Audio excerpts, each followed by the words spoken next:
হরে কৃষ্ণ। প্রিয় ভক্তবৃন্দ, আপনারা দেখছেন পরলোক টিভি। কৃতে ক্রিয়মানানি গুণই কর্মাণি সর্বসহ। সবকিছু যেটা হচ্ছে গুণ আর কর্মের প্রভাবে হচ্ছে। সতগুণের প্রভাবে পুণ্য অর্জন হচ্ছে, পুণ্যের প্রভাবে জন্ম ঐশ্বর্য সুতশ্রীভি, উচ্চকুলে জন্ম, ঐশ্বর্য লাভ, বিদ্যা বুদ্ধি অর্জন এবং সৌন্দর্য লাভ, এটি পুণ্যের ফল। কিন্তু ভক্ত পুণ্যও চায় না, পাপও চায় না। ভক্ত কি চায়? ভক্ত হচ্ছে চায় ভগবানের সেবা। ভক্তের কোনো উপরে নিচে যাওয়ার কোনো প্রশ্ন নেই। যেখানেই যাই সেখানেই ভগবানের বাণী প্রচার করব, ভগবানের সেবা করব। নরকেও যদি যেতে হয় যাব, কি আছে? নরকেও যদি যেতে হয় যাব, এবং সেখানে গিয়ে ভগবানের সেবা করব, সেখানে মানুষদের ভগবানের কথা শোনাবো। যেমন পৃথিবী, ধরো আমেরিকার রাষ্ট্রদূতকে পাঠানো হলো, পাঠাচ্ছে আমেরিকা সরকার একটা অত্যন্ত গরিব দেশ, আফ্রিকার ধরো একটা অত্যন্ত গরিব দেশ, সোমালিয়া, কঙ্গো, এরকম দেশে পাঠানো হচ্ছে। কিন্তু তারা কি সেখানে গিয়ে সেখানকার অধিবাসীদের মতো বাস করছে? না, আমেরিকার দূতাবাসে থাকছে। আমেরিকার দূতাবাসে তার সমস্ত আমেরিকার ঐশ্বর্য সেখানে রয়েছে। তোমরা যদি আমেরিকার দূতাবাসে যাও, কলকাতায় অথবা দিল্লিতে, দেখবে ওখানকার জল পর্যন্ত আমেরিকা থেকে আসে। আর ওখানে অতএব ভেবে দেখো, সাধারণ একটা দেশের প্রতিনিধির জন্য যদি এরকম এত সুন্দর ব্যবস্থা থাকে, ভগবানের প্রতিনিধিত্ব করে কোথাও গেলে কি রকম অবস্থা হবে? যেমন আমেরিকার দূতাবাসের লোকেরা সোমালিয়ার মতো দেশে গিয়েও সোমালিয়ার মতো মানুষের মতো থাকে না, তারা আমেরিকানদের মতোই থাকে। তেমনি ভগবানের সেবক, সে যদি নরকেও যায়, সে নরকের মতো থাকবে না, তাকে নরকের মতো কষ্ট ভোগ করতে হবে না, নরকের বাসিন্দার মতো। তারা সেখানে ওই ভগবানের প্রতিনিধি হয়ে থাকবে। তারা যেখানে থাকবে সেই জন্যই বলা হচ্ছে, ভক্ত যেখানে থাকে সেখানেই বৈকুণ্ঠ, ভক্ত যেখানে থাকে সেখানেই বৃন্দাবন। ভগবান সেই ব্যবস্থা করে দেন। তোমরা যে ভগবত ভক্তির পথ নিয়েছ, ভগবত ভক্তির পথ অবলম্বন করেছো, কেমন লাগছে? ঠিক তো না? এখন এখানে আছো বলে এগুলো বলছো আমার মনোরঞ্জনের জন্য। বাড়ি গিয়ে মনে থাকবে? সব সময় মনে থাকবে? ওকে, ভেরি গুড। যেখানেই থাকো ভগবানের সেবা নিয়ে থাকো, তাহলে কি হবে?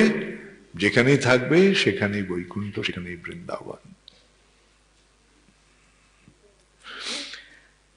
তো এইভাবে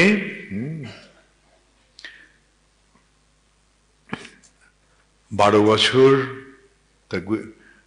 যুধিষ্ঠির মহারাজ নকুলকে জিজ্ঞাসা করলেন, 12 বছর পূর্ণ হওয়ার কতদিন বাকি আছে? 6 দিন বাকি আছে। তাহলে এখন তো আয়োজন করতে হবে। আমরা অজ্ঞাতবাসের জন্য কোথায় থাকবো? অনেক সমস্ত জায়গা তারা বিচার করলেন, যেখানে তাদের যেখানকার রাজারা ভালো লোক, তারা ঠিক করলেন বিরাট রাজের কাছে যাবেন। বিরাট রাজের সভায় তারা যাওয়ার মনস্থ করলেন। পরিচয়টা তো গোপন রাখতে হবে। কি করব? আমি ওখানে গিয়ে বলবো যে আমি পাশা খেলায় খুব দক্ষ। যুধিষ্ঠির মহারাজ যদিও পাশা খেলায় হেরে গিয়েছিল, খেলতে জানতো না, এখন গন্ধর্বের আশীর্বাদে যুধিষ্ঠির মহারাজ পাশা খেলা অত্যন্ত দক্ষ হয়ে গেলেন। এখন যদি শকুনি পাশা খেলতে আসতো, তাহলে শকুনের অবস্থা কাহিল হয়ে যেত। যুধিষ্ঠির মহারাজ পাশা খেলায় অত্যন্ত পারদর্শী এখন। তিনি বললেন যে আমি বিরাট রাজের কাছে গিয়ে বলবো যে আমার নাম কঙ্ক, আমি পাশা খেলায় খুব পারদর্শী, এবং রাজার আমি যুধিষ্ঠির মহারাজের সঙ্গে পাশা খেলতাম। বিরাট রাজও পাশা খেলায় খুব আগ্রহী। তো বিরাট রাজকে গিয়ে আমি বলবো যে আমিও ওনার সঙ্গে পাশা খেলতে পারি এবং পাশা খেলা শেখাতে পারি।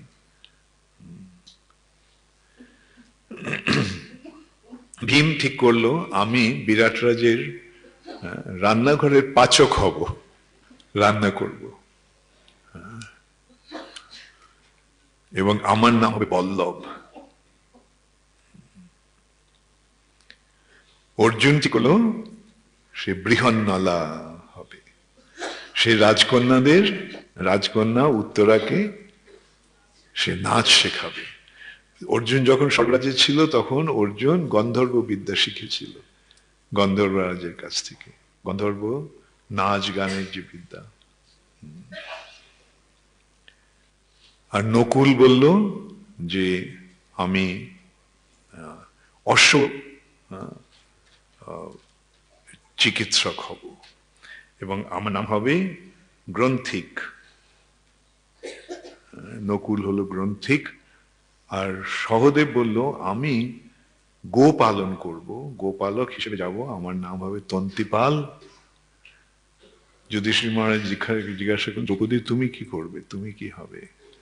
বললো আমি বিরাট রাজের পত্নী সুদেষ্ণার শৈলেন্দ্রী হব, তাকে সাজাবার দায়িত্ব নেব। একে একে তারা সকলে গেলেন। যুধিষ্ঠির মহারাজ তিনি হলেন কঙ্ক, ভীম, বল্লভ, আমি রান্না করতে পারি, আর আমি মল্লযুদ্ধে পারদর্শী। নকুল বিরাট রাজ বলছেন যে তোমাকে দেখে তো দেবতাদের মতো মনে হচ্ছে, এত সুন্দর তোমার শরীর। বললো হ্যাঁ, আমি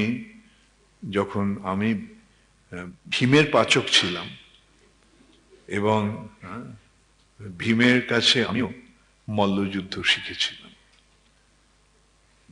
যদিও আমি পাচক, কৃপা করে ভীম উনি এতই উদার মনোভাবাপন্ন, যদিও আমি তার দাস ছিলাম, তিনি কৃপা করে আমাকে মল্লযুদ্ধেও শিক্ষা দিয়েছিলেন।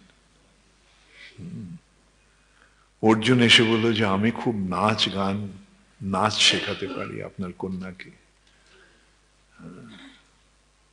নপুংসক হয়ে গেছে অর্জুন। নকুল এসে বলল যে আপনি আপনার অশ্বশালার রক্ষক হব, আমি অশ্বদের চিকিৎসায় অত্যন্ত পারদর্শী, আমার নাম গ্রন্থিক। সহদেব এসে বলল আমার নাম তন্তুপাল। আর শৈলেন্দ্রী সুদেষ্ণার কাছে, মহারানীর কাছে গিয়ে বলল যে আমি আপনার সমস্ত সাজাবার, আপনার সাজ পোশাকের সমস্ত ব্যবস্থা আমি করব। আমি দ্রৌপদীর সহায়তা করতাম, দ্রৌপদীকে আমি সাজাতাম। এবং সে একটা শর্ত রাখলো যে আমি কারো উচ্ছিষ্ট খাবো না, আমি কারো চরণ স্পর্শ করব না, এবং কখনো কোনো পুরুষের কাছে আপনি আমাকে পাঠাবেন না। আর আমার প্রতি যদি কেউ কোনো অত্যাচার করতে আসে, কিছু করতে আসে, তাহলে আমার 5টা গন্ধর্ব স্বামী আছে, ওরা গন্ধর্বরা এসে আমাকে রক্ষা করে, ওরা সবসময় গন্ধর্বরা আমাকে রক্ষা করে। শৈলেন্দ্রী খুব আনন্দিত, সুদেষ্ণা আনন্দিত হয়ে বললো ঠিক আছে তুমি থাকো আমার সঙ্গে, তোমার রূপে আমি মুগ্ধ হয়ে গেছি, আমি নারী হয়েও তোমার থেকে চোখ ফেরাতে পারছি না। যে পুরুষেরা নারীর সৌন্দর্যে মোহিত হয় সেটা ঠিক আছে, কিন্তু তোমার সৌন্দর্যে আমি মোহিত হয়ে গেছি নারী হয়ে। এইভাবে তাদের মধ্যে কথোপকথন হলো।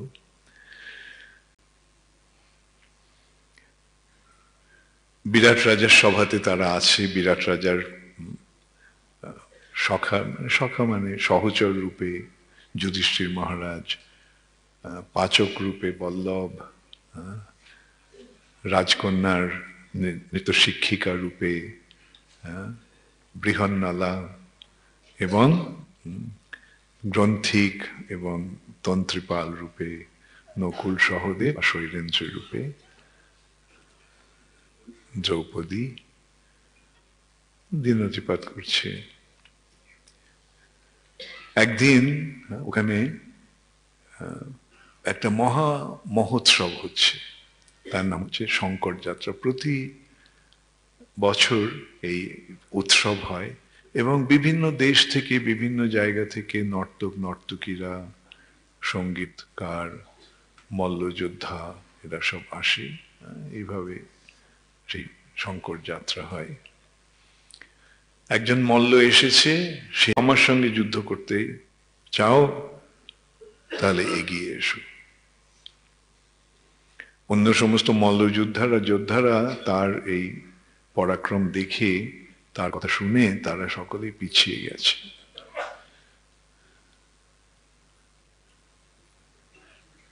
বিরাটরাজ বল্লভকে বলল, বল্লভ তুমি তো বলেছিলে তুমি ভীমের কাছে মল্লযুদ্ধ শিখেছ,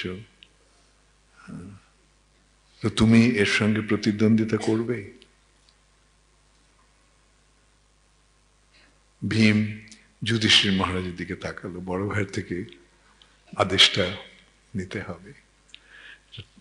যুধিষ্ঠির মহারাজ ইশারায় অনুমতি দিলেন। বল্লভ তবু একটু ইয়ে করলো, এত বড় বীরের সঙ্গে কি আমি পেরে উঠবো?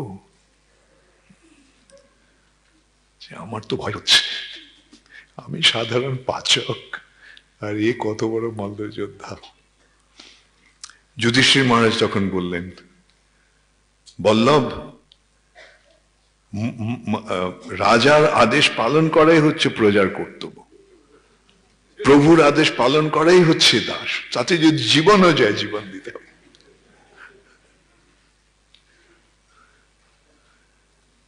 তখন ভীম বল গেছে, প্রচন্ড যুদ্ধ শুরু হলো সেই মল্লযুদ্ধের সঙ্গে। ভীমের বিক্রম দেখে সকলে আশ্চর্য হয়ে গেছে, আরে একজন সাধারণ পাচকের এরকম ইয়ে বললেন। বিরাটরাজ তাদেরকে বললেন যে হ্যাঁ, এ সাধারণ মল্লযোদ্ধা নয়, এ ভীমের কাছে মল্লযুদ্ধ শিখেছে। সুতরাং স্বাভাবিকভাবেই এর এরকম দক্ষতা রয়েছে মল্লযুদ্ধে। ভীম তখন কি করলো, সেই ভীম কিভাবে ইয়েদের রাক্ষসদের মারতো মনে আছে তো? মাটিতে ছুঁড়ে ফেলে তার এক হাত দিয়ে তার পা ধরে, আরেক হাত ধরে মাথা দিয়ে ধরে, আর তার জানুটা তার পিঠের ওপরে দিয়ে ব্যাস শরীরটা দুখণ্ড হয়ে যেত। মল্লযোদ্ধা প্রাণ হারালো। ভীম তখন মহাদর্পে সকলকে আহ্বান করছে, কে আমার সঙ্গে যুদ্ধ করতে চায়? কেউ আর এগিয়ে আসলো না। রাজা খুশি হয়ে ভীমকে পুরস্কৃত করলেন, বাহ খুব ভালো, তুমি আমার সম্মান রাখলে। আমি তো এমন লাগছিল, মনে হচ্ছিল যে কেউই আমার এখানে ওর প্রতিদ্বন্দ্বিতা করতে পারবে না, তো তুমি আমার সম্মান রাখলে। একদিন কিচক ছিল সেই বিরাট রাজের ভগ্নী, সুদেষ্ণার ভাই, সে মহাবীর, এবং সে বিরাটের সেনাপতি। কিচক একদিন তার বোনের কাছে এসে সৌরঞ্জিকে দেখে তার রূপে মুগ্ধ হয়ে গেছে। সে তার বোনকে বলল, এটি কে? পরিচয় দিল, বলল একে আমার ওখানে পাঠিয়ে দিও। বলল না, শর্ত আছে, কোনো পুরুষের কাছে ওকে পাঠাবো না, কোন একটা অজুহাত দেখিয়ে পাঠিয়ে দাও না। হ্যাঁ, এর ইয়ে আছে, কি আছে? তো সুদেষ্ণা ওর ভাইয়ের প্ররোচনায় একদিন সৌরঞ্জিকে পাঠালো। সৌরেন্দ্রী সেখানে মদের পাত্র নিয়ে গিয়েছিল। তাকে আহ্বান করে কিচক। সৌরেন্দ্র বলেন না। কিচক জোর করে তাকে করে, সৌরেন্দ্রী তাকে ধাক্কা দিয়ে, কিচকের মতো মহাবীর, আমরা দেখতে পাচ্ছি দ্রৌপদী কিরকম শক্তি, ক্ষত্রিয় রমণী কিরকম শক্তি, আর দ্রৌপদী তো সাধারণ রমণী নয়, দ্রৌপদী লক্ষ্মীর অংশোদ্ভূতা। ধাক্কা দিয়েছে, কিচক পড়ে গেছে, আরো ছুটে পালিয়েছে। কিচক ওর পেছন পেছন ছুটেছে। দ্রৌপদী গিয়ে রাজার সভায় গিয়ে বলেছে যে আপনাকে আমাকে রক্ষা করুন, কিন্তু রাজাও কিছু করতে পারল না। কিচক এসে দ্রৌপদীকে পদাঘাত করলো। যুধিষ্ঠির মহারাজ মাথা নিচ করে ওখানে দাঁড়িয়ে রইলেন, বসে রইলেন। এইভাবে অপমানিত হয়ে দ্রৌপদী এবার ভীমকে বলল যে ভীম, এর প্রতিশোধ নিতে হবে এই অপমানের।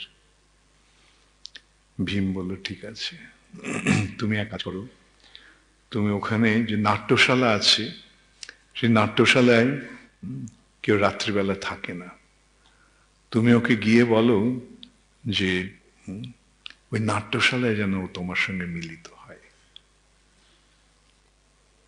আর বাকিটা আমি দেখে নেব।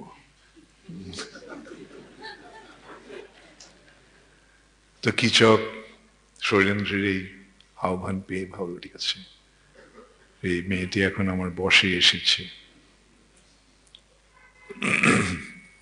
ও সাজগোজ করে গন্ধটন্ধ মেখে গেছে নাট্যশালায়। অন্ধকার, ওখানে কে শুয়ে আছে বিছানায়? ভীমসেন। ও যখন গেছে, কিচককে, ভীমকে স্পর্শ করেছে, ঠিক ইয়ে লাগছে না, মেয়ের শরীর তো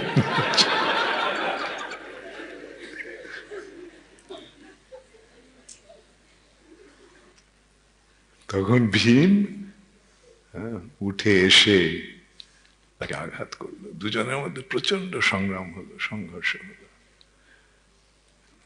তারপরে ভীম কিচককে মাটিতে ফেলে এমন ভাবে মারতে লাগলো, তার হাড় গোড় সব ভেঙে গেল। একটা মাংস পিণ্ড, সে তো কেবল একটা মাংসের দলা পড়ে আছে।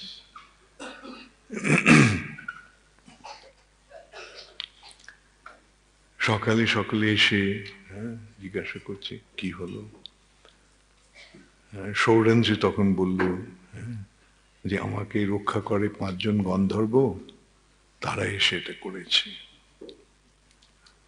ও আমাকে সম্ভোগ করতে চেয়েছিল, তার পরিণাম এটা হলো। তখন কিচকের 100 ভাই কিচকের দেহটা নিয়ে শ্মশানে গেল। যাওয়ার পথে তারা দ্রৌপদীকে দেখে বলল যে এর জন্যই এর মৃত্যু হয়েছে, চলো একেও চিতার আগুনে ফেলে দেওয়া হবে। এর কারণে একে আশা করে এ দেহত্যাগ করেছে, সুতরাং পরজন্মে যেন সে ওকে সম্ভোগ করতে পারে তার ব্যবস্থা করা হোক। এই বলে তারা দ্রৌপদীকেও বেঁধে নিয়ে চলল। দ্রৌপদী তখন তার পতিদের নাম ধরে ডাকতে লাগলো। সেই 5 জন পতির নাম জয়, জয়ন্ত, জয়ত্রেন ইত্যাদি। দ্রৌপদী তাদের ডাকছে। হঠাৎ ভীম দেখলো দ্রৌপদীর ক্রন্দনের স্বর আসছে, সেও ছুটে গেল। রাত্রিবেলা গিয়ে একটা গাছ উপড়ে নিয়ে সে তাদেরকে এমন পেটাতে লাগলো, ওই 100 ভাইয়ের জীবন নাশ হলো কিচকের।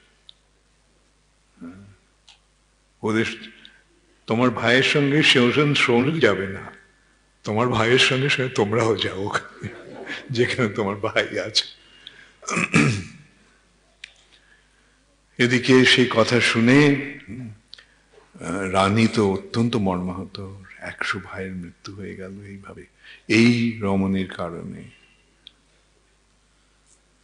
আবার এদিকে ভয় হলো যে এরকম গন্ধর্ব একে রক্ষা করছে, একে তো এর যদি বিরূপ মনোভাব এর প্রতি, এই যদি আমাদের প্রতি বিরূপ মনোভাব হয় তাহলে আমাদেরও অসুবিধা হয়ে যাবে, আমাদেরও বিপদ আসবে। ওরা বুঝতে পারছে না কি করবে, সৌরেন্দ্রকে রাখবে না। ওরা বললো যে সৌরেন্দ্রকে তুমি, তোমরা চলে যাও, তুমি এখান থেকে চলে যাও, তুমি এখানে থেকো না, তুমি আমাদের সমস্ত বিপদ নিয়ে এসছো, তোমাদের অমঙ্গল নিয়ে এসছো, আমার সমস্ত সর্বনাশ হয়ে গেল তোমার জন্য, আমার ভাই মরে গেল। সৌরেন্দ্রী তখন বিচার করে দেখলো আর 13 দিন মোটে বাকি আছে। অনুরোধ করলো 13 দিন আমাকে কোথাও থাকতে দিন। ইতিমধ্যে কীচকের মৃত্যু হয়েছে শুনে, কেন কীচকই ছিল বিরাটের বল। কীচকের মৃত্যু হয়েছে শুনে দুর্যোধন ঠিক করলো যে কীচকের রাজ্য আক্রমণ করতে হবে, বিরাটের রাজ্য আক্রমণ করতে হবে।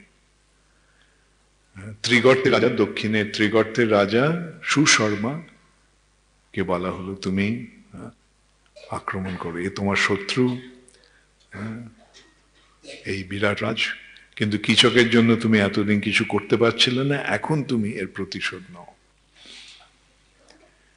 সুশর্মা আক্রমণ করলো এবং তখন বিরাটের সৈন্য সামন্ত সব পরাজিত হলো, বিরাটকে তার বন্দি করে নিয়ে যাচ্ছে। যুধিষ্ঠির মহারাজ বললেন যে ভীম, অর্জুন, তোমরা এখন এদেরকে রক্ষা করো, এই রাজাকে মুক্ত করো। ভীম এবং অর্জুন গিয়ে এমন পরাক্রম সহকারে যুদ্ধ করলো, সুশর্মার সমস্ত সৈন্যদের পরাভূত করে ইয়েকে, বিরাট রাজকে মুক্ত করে নিয়ে এলো, মুক্ত করলো। আর এদিকে ইতিমধ্যে দুর্যোধনের চক্রান্ত, যখন ওর সৈন্যরা সব ওদিকে থাকবে তখন আমরা উত্তর দিক থেকে এসে আক্রমণ করে ওর সমস্ত গোধন হরণ করে নিয়ে যাব। বিরাট রাজার বিরাট গোধন ছিল, গরু, অনেক গরু ছিল, তারা এসে গোধন আক্রমণ করেছে উত্তর দিক থেকে। সব মহারথীরা সবে এসেছে সঙ্গে নিয়ে, ভীষ্ম, দ্রোণ, কৃপ, কর্ণ, অসংখ্য সৈন্য নিয়ে এসছে। আর এদিকে গোরক্ষকরা এসে খবর দিল যে এরকম দুর্যোধন এবং তার সৈন্য সামন্ত নিয়ে এসে গোধন চুরি করে নিয়ে যাচ্ছে। বাড়িতে কোনো পুরুষ নেই, কেবল উত্তর, রাজার পুত্র, বয়সে ছোট, তাই জন্য ওকে যুদ্ধে নিয়ে যাওয়া হয়নি, বাড়িতেই ছিল। উত্তর তখন আস্ফালন করতে লাগলো যে একটা যদি সারথি থাকতো তাহলে আমি গিয়ে ওদের সঙ্গে যুদ্ধ করে আমি ওদেরকে পরাজিত করতাম। তখন বৃহন্নলা বলল যে একসময় আমি অর্জুনের রথের সারথ্য করেছিলাম, আমি রথ চালাতে জানি। ও বললো চলো তাহলে। তো অর্জুন রথ নিয়ে গেছে উত্তরকে নিয়ে। উত্তর দূর থেকে ওই সৈন্য সজ্জা দেখে, মানে একটা সমুদ্রের মতো সৈন্য সজ্জা দেখে ও রথ থেকে নেমে পালিয়েছে। অর্জুনের পেছনে ছুটে গিয়ে ইয়ে করলো, ধরলো, বললো তুমি রথটা চালাও, আমি যুদ্ধ করব। একটা সমীপ বৃক্ষে, একটা শ্মশানের পাশে একটা সমীপ বৃক্ষের ওপরে অর্জুন তার সমস্ত অস্ত্রগুলো বেঁধে রেখেছিল। অর্জুন সেখানে গিয়ে সমস্ত অস্ত্রগুলো নিয়ে এলো। উত্তরকে রথের সারথি বানিয়ে অর্জুন তাদের সম্মুখীন হলেন এবং অর্জুন একটা বাণ নিক্ষেপ করলেন, সেই বাণটা ভীষ্মের পায়ে গিয়ে পড়ল। তারপর অর্জুন এমন একটা বাণ যোজন করলেন, বাণ ছাড়লেন, যার ফলে সমস্ত সৈন্যরা ঘুমিয়ে পড়ল। তখন গাভীগুলিকে ফিরিয়ে আনলো। উত্তর গিয়ে ওদের সমস্ত রত্ন, ভূষণ ইত্যাদি ঘুমিয়ে আছে সব, ওদের থেকে নিয়ে বীর দর্পে রাজ্যে ফিরে এলো, এসে আস্ফালন করতে লাগলো যে আমি সবাইকে পরাজিত করেছি।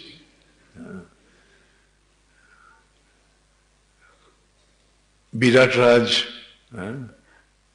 ইয়ের সঙ্গে তখন বিরাট রাজ এক সময় বিরাট রাজে ফিরে এসেছেন, দুদলই পরাভূত হয়েছে, সুশর্মা পরাজিত হয়েছে, দুর্যোধন তার সদল বলে পরাজিত হয়েছে। এক সময় কঙ্কের সঙ্গে বসে পাশা খেলছে, খেলতে খেলতে খুব আস্ফালন করছে, দম্ভ প্রদর্শন করছে, আমার ছেলে উত্তর সমস্ত পাণ্ডবদের হারিয়ে দিয়েছে।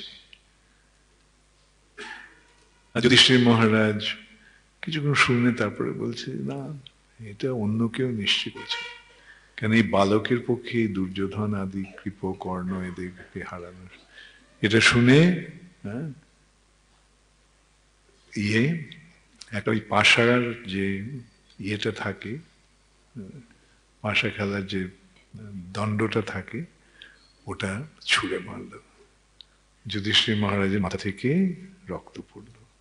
দ্রৌপদীর সঙ্গে সঙ্গে এসে সেই রক্তটা ধরল, আর না করে দিল কেউ যেন ওখানে অর্জুনকে যেন আসতে না দেওয়া হয়।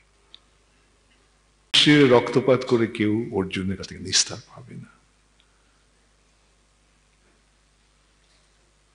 আর এদিকে কৌরবেরা যখন ওদের নিদ্রার থেকে যখন জেগে উঠল, তখন তারা পরামর্শ করে বুঝতে পারলো যে এ তো অর্জুন, অর্জুন ছাড়া এরকম পরাক্রম কেউ প্রদর্শন করতে পারে না।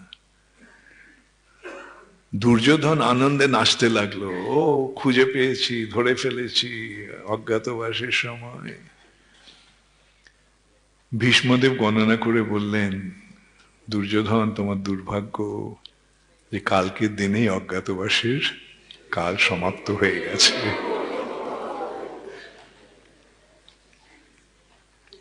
অজ্ঞাতবাসের কাল সমাপ্ত হয়েছে। এখন যুধিষ্ঠির মহারাজ তাদের নিজের বেশ নিয়ে পঞ্চপাণ্ডব একদিন রাজসিংহাসনে সকালবেলা এসে রাজসিংহাসনে বসেছে, সঙ্গে দ্রৌপদী। তা দেখে বিরাট রাজ অত্যন্ত ক্রোধান্বিত হল। কি তোমরা ভৃত্যরা, তোমরা রাজসিংহাসনে বসেছ? এইভাবে আস্ফালন করতে লাগলো, তিরস্কার করতে লাগলো। তখন উত্তর তাকে বলল যে পিতৃদেব, এরই কল্যাণে আমি আমার শত্রুদের আমরা পরাজিত করতে পেরেছি। ইনি হচ্ছেন অর্জুন। তখন বিরাটরাজ বুঝতে পারলে এই যে দুজন বল্লভ আর নকুল, বল্লভ যে আর যুধিষ্ঠির মহারাজ যে যুদ্ধ করেছিল, এরাই হচ্ছে যুধিষ্ঠির এবং ভীম। তখন তিনি তাদের পায়ে পড়ে ক্ষমা চাইলেন। তিনি তখন অর্জুনকে বললেন যে আমি তোমাকে আমার কন্যাটি দান করব, উত্তরাকে তোমাকে দান করব। অর্জুন বলল, আমি ওর গুরু রূপে ওকে শিক্ষা দান করেছি, সুতরাং তাকে তো আমি বিবাহ করতে পারি না। তবে আমার পুত্র অভিমন্যুর সঙ্গে, অভিমন্যুর জন্য আমি গ্রহণ করব। এইভাবে অভিমন্যুর সঙ্গে উত্তরার বিবাহ হলো। পাণ্ডবেরা ফিরে গেলেন। ফিরে গিয়ে তাদের 13 বছর পর তাদের রাজ্য দাবি করলেন। ভীষ্ম, দ্রোণ, বিদুর সকলেই ধৃতরাষ্ট্রকে দিল, মন্ত্রণা দিল যে পাণ্ডবেরা তাদের শর্ত পূর্ণ করে ফিরে এসেছে, অতএব ওদের রাজ্য ওদের ফিরিয়ে দাও। ধৃতরাষ্ট্রের কথা দুর্যোধন শুনল না। দুর্যোধন বলল, না, যুদ্ধ না করে ওদেরকে আমি কিছুই ফেরত দেব না।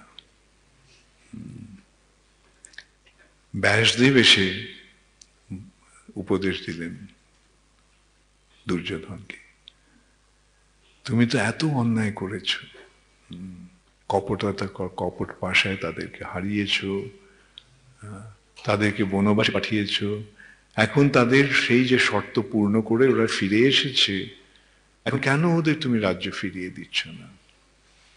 দুর্যোধন ব্যাসদেবের কথা শুনল না, দুর্যোধন গান্ধারীর কথা শুনল না, দুর্যোধন বিদুরের কথা শুনল না।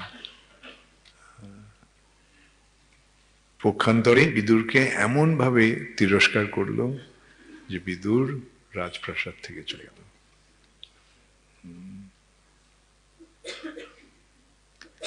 এইভাবে পাণ্ডবদের ফিরে আসা সত্ত্বেও দুর্যোধন তাদের রাজ্য দিল না। অবশেষে কৃষ্ণ ঠিক করলো যে ঠিক আছে, আমি যাব, আমি দূত হয়ে গিয়ে ওদের কাছে কেবল 5টা গ্রাম চাইব। যুধিষ্ঠির মহারাজ বললেন ঠিক আছে, 5টা গ্রামও যদি দিয়ে দেয়, যুদ্ধটা এড়ানো হোক, সেটা নিয়ে আমরা সন্তুষ্ট থাকব। যুধিষ্ঠির মহারাজের প্রতিশ্রুতি পেয়ে কৃষ্ণ নিজে গেলেন, একা, সাত্যকী আর কৃষ্ণ গেছেন।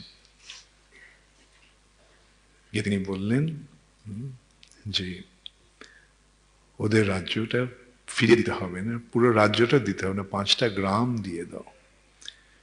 কিন্তু দুর্যোধনের কি উত্তর?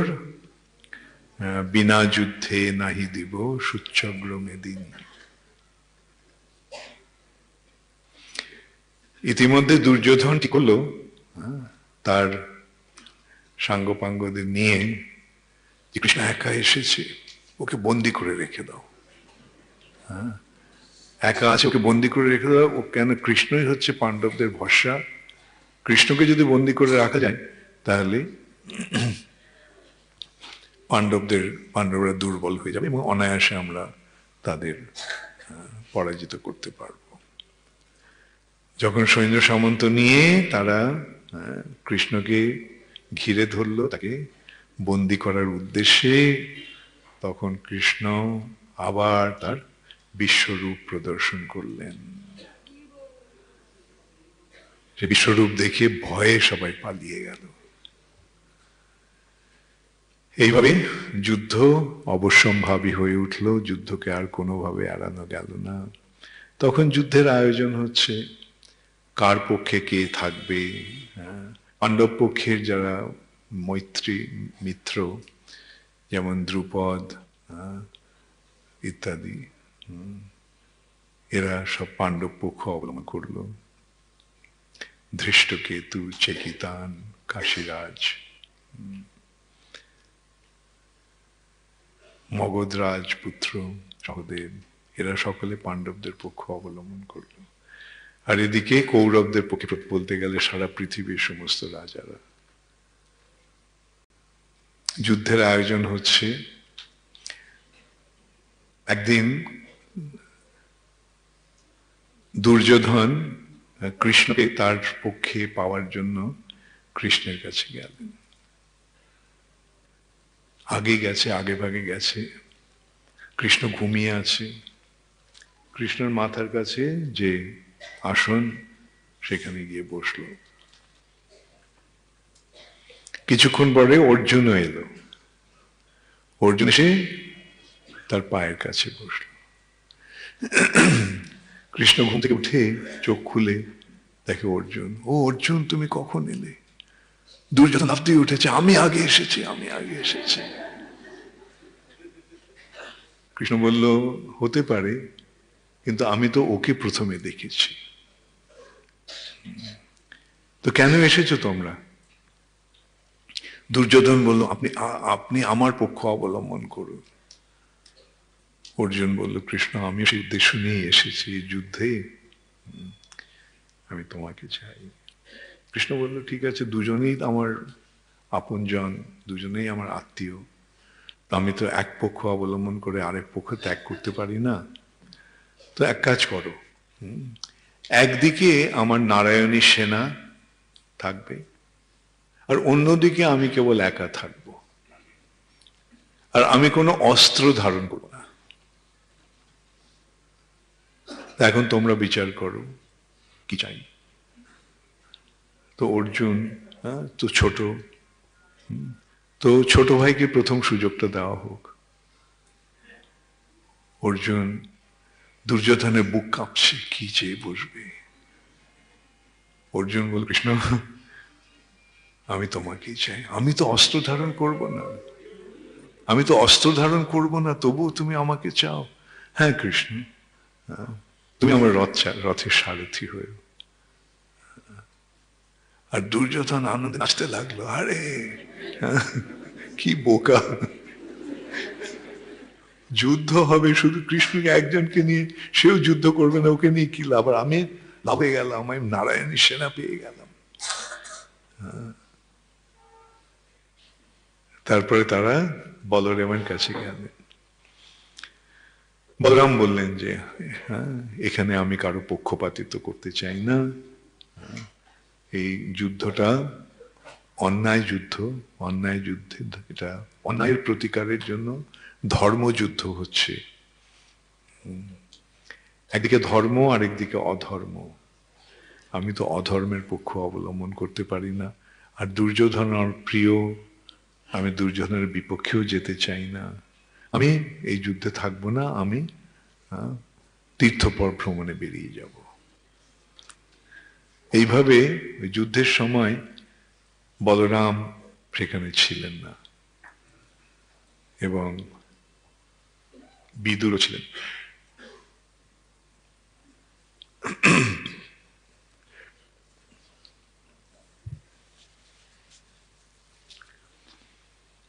এইভাবে যুদ্ধের আয়োজন হলো।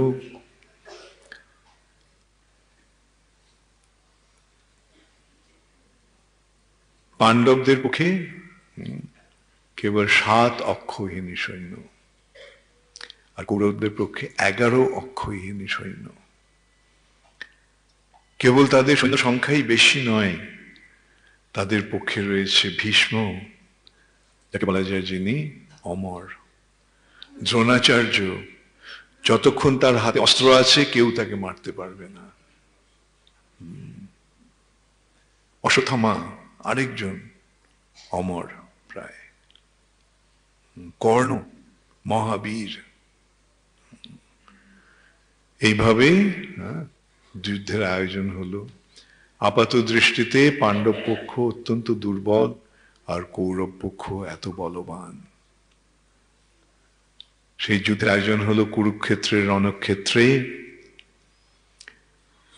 পূর্ব দিকে রয়েছে পাণ্ডবেরা, পশ্চিম মুখে রয়েছে কৌরবেরা। এইভাবে যুদ্ধের আয়োজন হলো। এবং সেই যুদ্ধের সময় তোমরা তো সকলেই জানো, অর্জুন বলেছিল আমি যুদ্ধ করব না। কৃষ্ণ কেন বললেন না, অর্জুন যুদ্ধ তোমাকে করতেই হবে। কেননা এই যুদ্ধটাকে এড়াবার কত চেষ্টা হলো, তা সত্ত্বেও যখন দুর্যোধন একেবারে দৃঢ় সংকল্প হয়ে আছে, না যুদ্ধ আমি করবই। দুর্যোধন ভেবেছিল জয় তার সুনিশ্চিত। জড়বাদীরা কি করে, তারা এই জড় ব্যাপারটাই তারা গণনা করে। আমার সৈন্য সংখ্যা বেশি, আমার সঙ্গে এরা আছে। আর ভক্তরা কি করে, আমার দিকে ভগবান আছে। এবং যেখানে ভগবান আছেন, যত্র যোগেশ্বর কৃষ্ণ যত্র পার্থ ধনুর্ধর, তত সেখানে শ্রী বিজয় ধৃতি অবসম্ভব। এবং এইভাবে আমরা দেখতে পাচ্ছি কুরুক্ষেত্রের যুদ্ধের সূচনা হলো এইভাবে।